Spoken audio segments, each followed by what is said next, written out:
Good morning. My name is Jillian Black, and welcome to the Department of Family and Support Services Public Benefits Outreach and Education RFP webinar.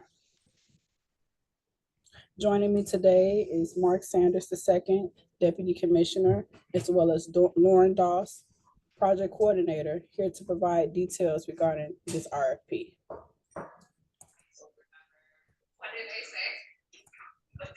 Just a few housekeeping rules. Due to the volume of participants, everyone has been placed on mute. Please submit questions via the questions box, and we will respond to questions at the midpoint and end of the presentation. Please use the question box to notify us of any technical issues. Please be advised that this webinar is being recorded. Anything stated at this webinar is not intended to change the solicitation document. Any changes will be in form of writing and via an addendum issued by the Department of Family and Support Services. The purpose of this webinar is to provide information for the solicitation. A copy of the recording will be posted on the DFSS YouTube channel, along with a link to the recording, and a PDF of the PowerPoint slides will be posted to the DFSS webpage at City of Chicago under the alerts and or funding opportunity tabs. Please give it up to 5 business days to upload.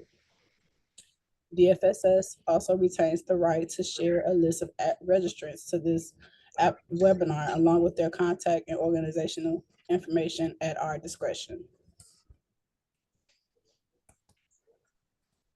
As for the agenda, I just did the welcome and introductions, and we will now go into the purpose of the RFP, the background, information about the scope and program description, the selection criteria, timeline, technical assistance for applicants in e-procurement, and then a last round for questions. Lauren, please feel free to take it away. Hi, again, my name is Lauren Doss, and I am the project coordinator for this program. And the purpose of this RFP will identify an organization with experience and capabilities to conduct outreach, education, application assistance, and follow-up support to Chicago residents applying for federal, state, and local government issued public benefits and programs. The selected respondent will increase awareness of eligibilities for these benefits among clients and households below the 200% federal poverty level threshold, using data to identify and target their outreach efforts to community areas and census tracts with lower than expected utilization rates, and increase the number of individuals and households accessing these resources. Jill, next slide. Now the goals. The goals of this program is to increase the number of income eligible Chicago households or clients accessing federal, state, or local government issued public benefits, which includes TANF, SNAP, SSI, WIC, AABD, Medicare Assistant Premium Assistance, as well as Medicaid and any other programs. The selected respondent will conduct targeted community outreach across the city of Chicago to educate residents about their eligibility for these programs, provide in-person and remote application assistance, and follow-up support to those applicants. The respondent will also help eligible clients maintain their benefits through submitting the redeterminations or any other required forms, as well as support applicants who have been previously denied.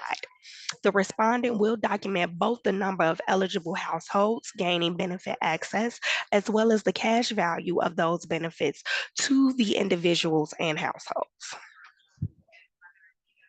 Now, the current state and priorities for improvement.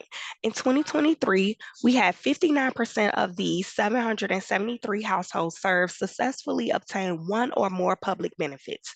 These benefits were valued at over $2 million. In addition, 30% of the 140 appeals filed were won. Those benefits were valued at over $109,000. The Human Service Department seeks to increase the number of residents attaining public benefits by 30% over the duration of the contract term at a minimum of 15% each year. To achieve these goals, respondents will be required to submit targeted outreach and education plans, as well as a staffing model that includes a staff person on site at each of the 6 community service centers. Also, they must have staff on site a minimum of 25 hours per week. The target population for this program are individuals and households that are below, again, the 200% federal poverty threshold. Now, the program requirements. The selected respondent will be given space at each of one of the community service centers to conduct in-person and/or virtual services. In addition, the respondent will be provided with access to a telephone, copiers, file folders, secure file cabinets, any other necessary requirements that they would need to service clients, as well as the locations of the community service centers are Monday through Friday from 9 a.m. to 5 p.m. We have 6 locations there across the city of Chicago, which includes the Inglewood Center, Garfield, King Center, North Area, South Chicago, and Trina Davila. Those are once again across the city of Chicago, and staff must be they must be placed at each one of those centers to be able to serve clients. Again, the selected respondent will be required to be at each site for a minimum of 4 days a week and 25 hours per week. The on-site schedule can be negotiated with DFSS staff prior to the contract.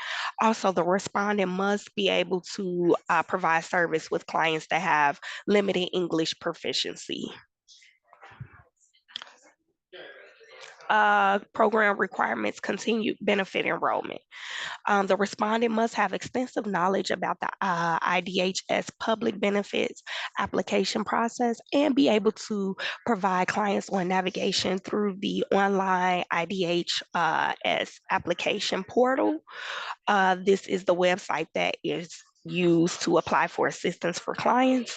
The respondent must be able to provide educational awareness about the public assistance programs to all residents across the city of Chicago. The respondent must be able to receive and track incoming referrals from community service centers, shelters, senior service centers to assist with applications. The respondent must be able to refer clients to other programs as necessary, as well as track those referrals.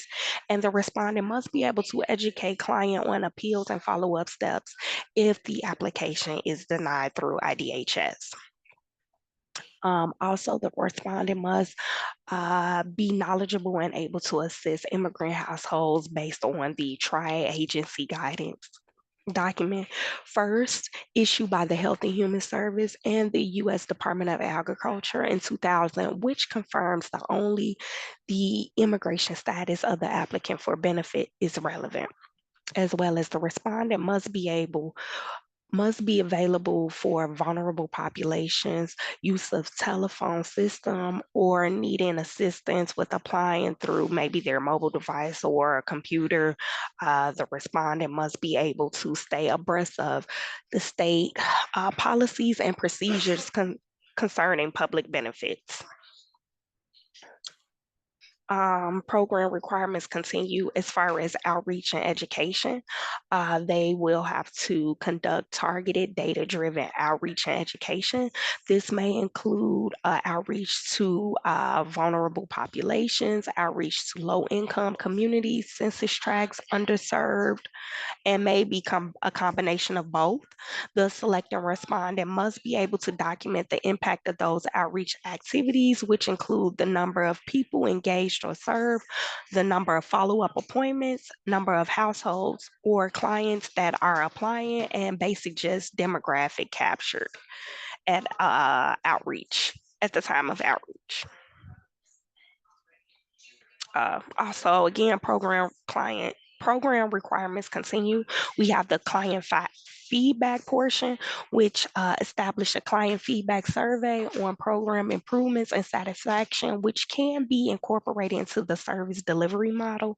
And then also meetings, participate in monthly meetings with program staff, meet with the program manager in advance to determine all monitoring reviews required, which will include program files, computer files, any other logistics of the staff at the time.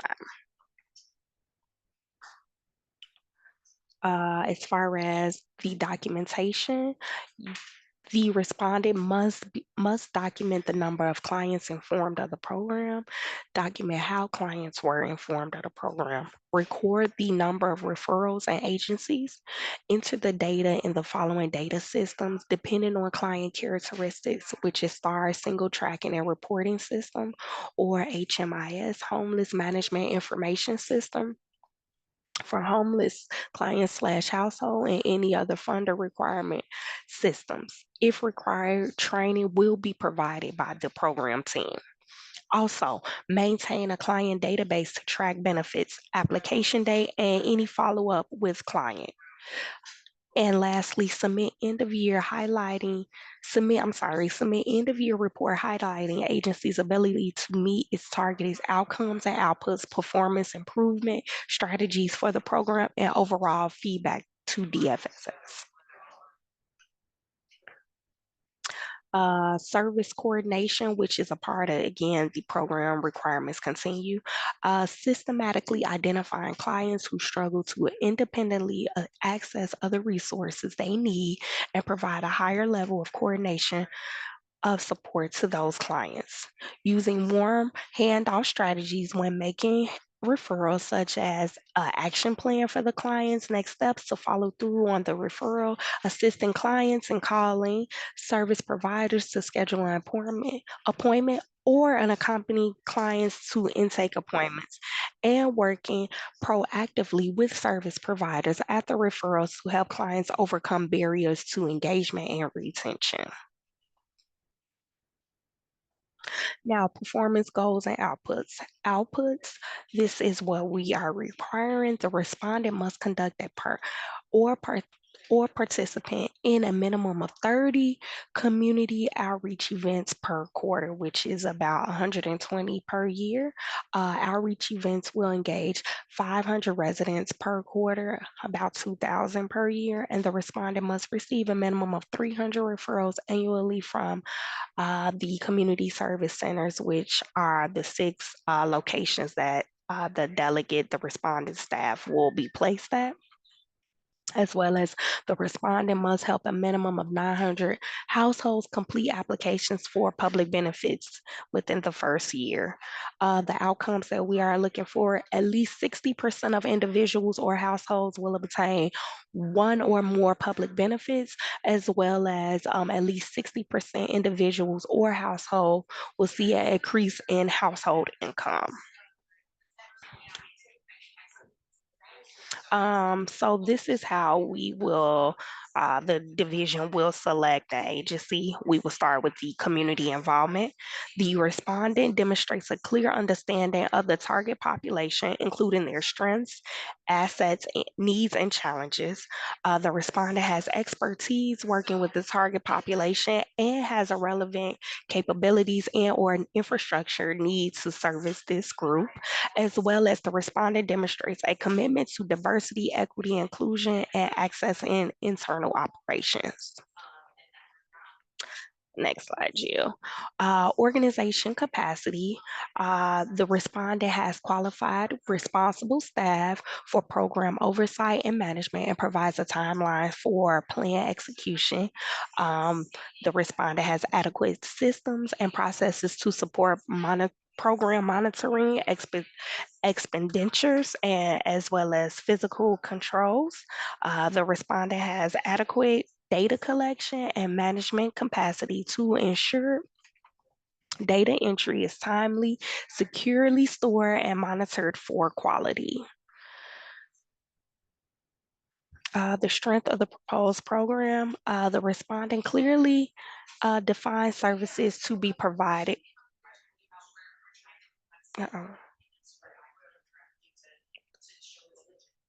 Okay. The respondent clearly defines services to be provided directly or through partnership agreements with other agencies that are appropriate to addressing the needs and achieve desired outcomes for the targeted population. The respondent proposed program is supported by strong national or local evidence base and or aligns with best practices for the relevant field. The respondent has an effective approach to identifying and retaining program participants. The respondent clearly describes and provides examples regarding the ways in which their agency will coordinate with other agencies to expand/improve services to the targeted population in a client-centered manner. And the respondent has committed to serve a minimum of 900 households per year with public benefit application assistance. So we'll discuss the performance management and outcomes. The respondent demonstrates evidence of strong past performance against desired outcome goals and performance metrics and other notable accomplishments in providing services to the target population. The respondent has experience using data to inform or improve its services or practices. And lastly, the respondent has the relevant systems and processes needed to disaggregate the data collected. So now we will talk about the reasonable cost budget justification and leverage of funds.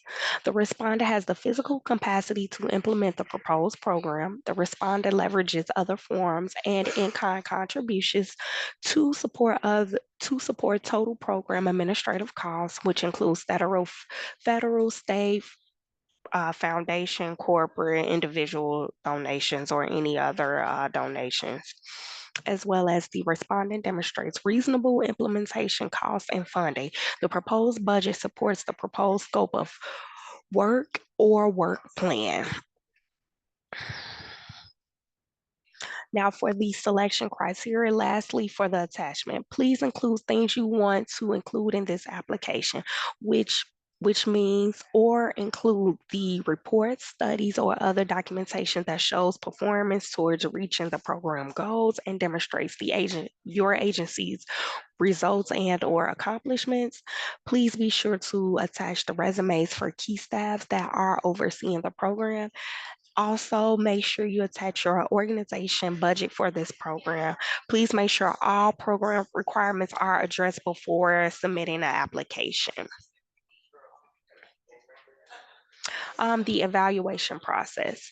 The evaluation process will consist of the following: the strengths of the proposal and the responsiveness to the selection criteria. Failure to submit a complete proposal or respond fully to all requirements may make your submission subject to rejection. The commissioner, upon review of recommending agency or agencies, may reject, deny, or recommend agencies that have applied for grants based on previous performance and or area of need. DFSS reserves the right to ensure that all mandated services are available citywide and provided in a linguistically, culturally appropriate manner. Here is the selection and transition timeline. The pre-proposal webinar, which is today. The date to submit pre-proposal questions are Thursday, September 5th. Applications are due September 20th, and the program period begins January 1st, 2025.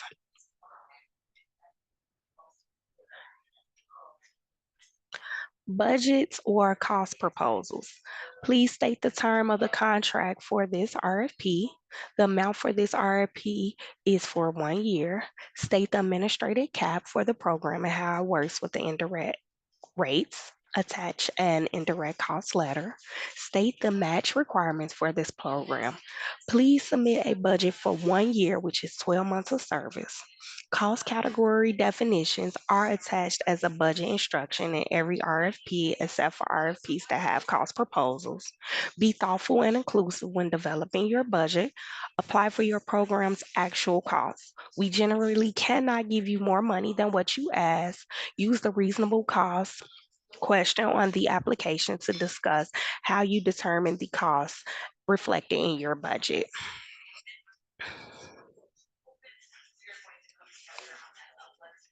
Next slide. Okay. Budgets or cost proposals, common errors. Common mistakes we typically see on budgets are fringes. Please make sure you check your calculation. Supplies. These are frequently under or over budget. Please make sure you check for those as well. Client assistant. If this is an appropriate and allowable cost, don't forget to include it. Make sure your job description titles and job description uploads have the same title.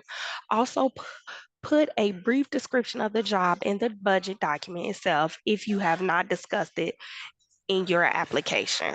Also, put your budget in the appropriate column and show your match.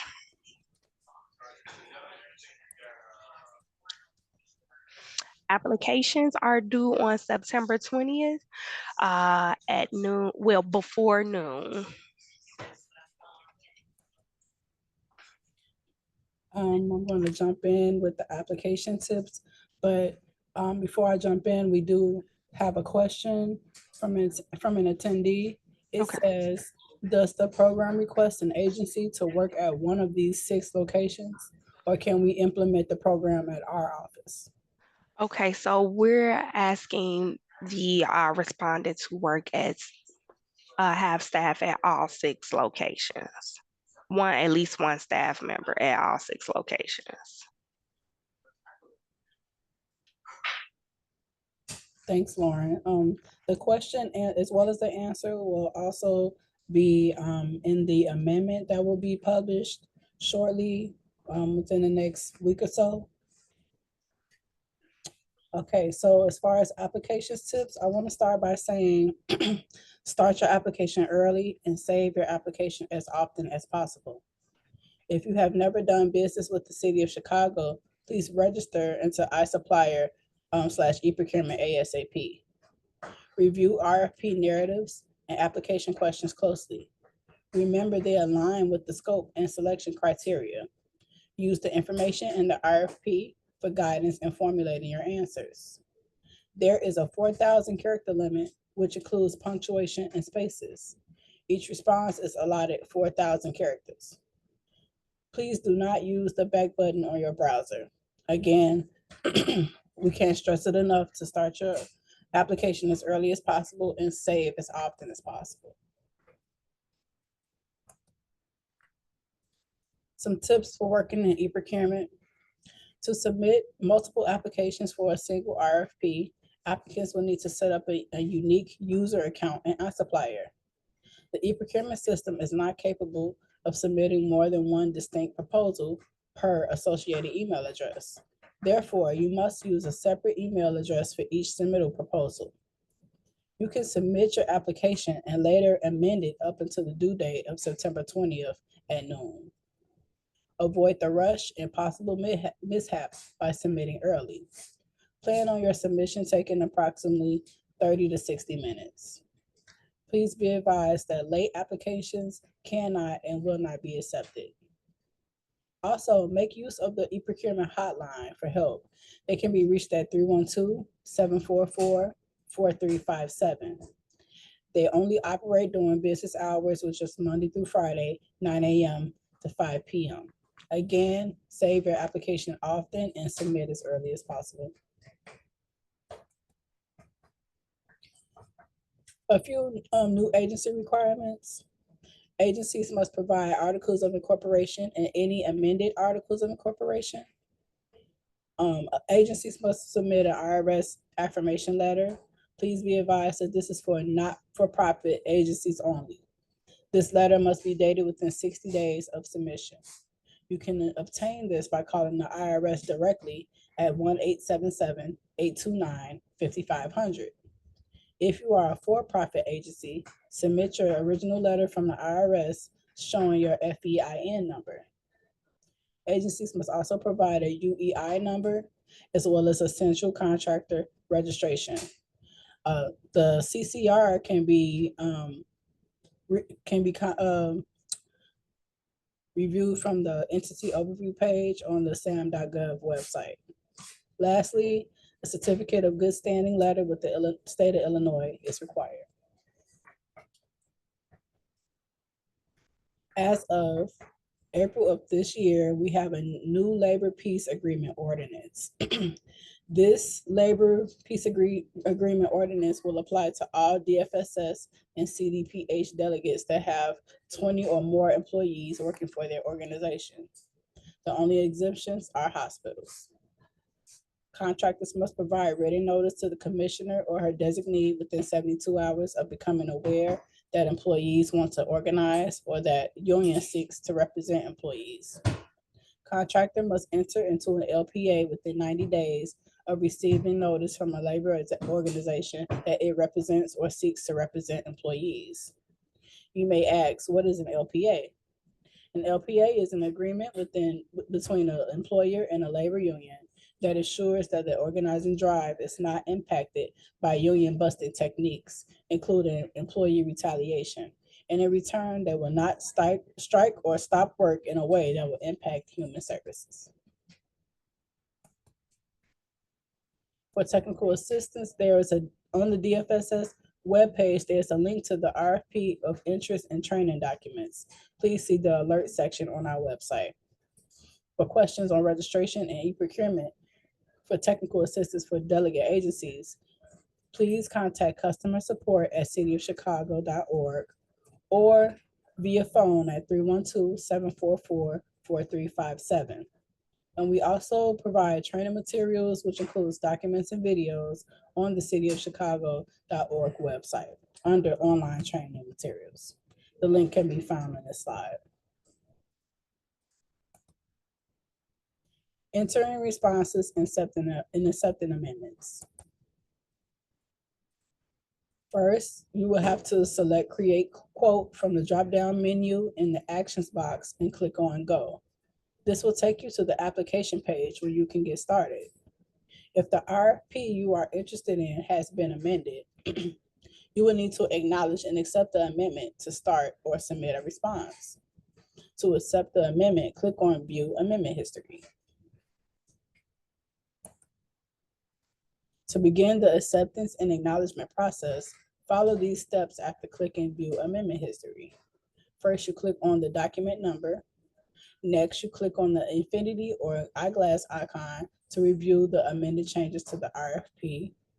And then lastly, you click on the Acknowledge Amendments button to acknowledge receipt and understanding of these changes and then proceed.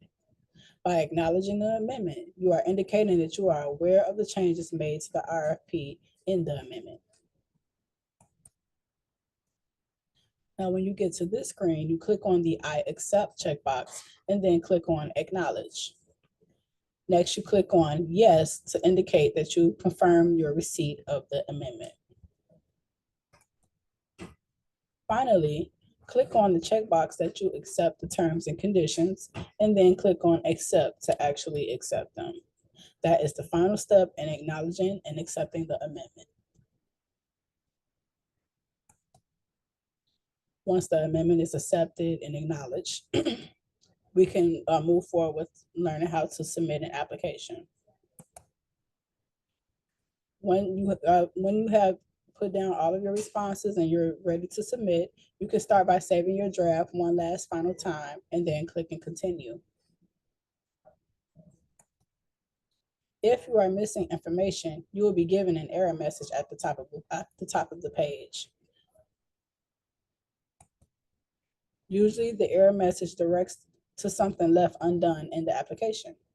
In the last example, the error message indicated that the lines found under the Lines tab had not been filled out. In this example, the error is about an unanswered question in the application or requirement section. The quote values refer to your, in this case, missing answer. Once your application is free from errors, you are ready to proceed and submit. At this point, clicking Continue should push your application into the review and submit phase. Once you see this screen, it is your last chance to review all of your data and to confirm that everything is accurate. Check your attachments and scroll to the bottom of the screen to see all of your responses. And then when you reach the bottom of the screen, you'll be asked to provide an electronic signature. Please be sure to fill in the signature before checking the box. Then lastly, you can click submit to submit your application.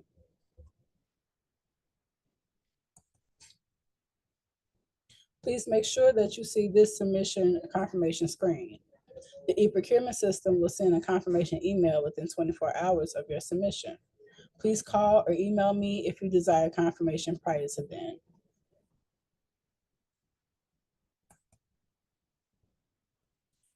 We're gonna pause for questions. We did receive one question earlier that will also, it was answered in live time, but we're also gonna provide the answer in the form of an amendment. And the question deadline for this RFP is September 5th. So you still have time to submit any questions that you may have between now and September 5th. And then to submit your questions, please submit them to Lauren Doss. She can be reached at 312-743-1938. And her email is lauren.doss@cityofchicago.org. And for non-programmatic questions, please reach out to the e-procurement hotline. Again, they're open Monday through Friday, 9 a.m. to 5 p.m. And they can be reached via phone at 312-744-4357 and via email at customersupport@cityofchicago.org. And you can also reach out to me. My name is Jillian Black. I can be reached at jillian.black@cityofchicago.org. Lauren, do you have any last comments you might? No. Okay. Again, the bid closes September 20th, 2024. Thank you for attending our webinar, and I hope you have a good rest of your day. Thank you.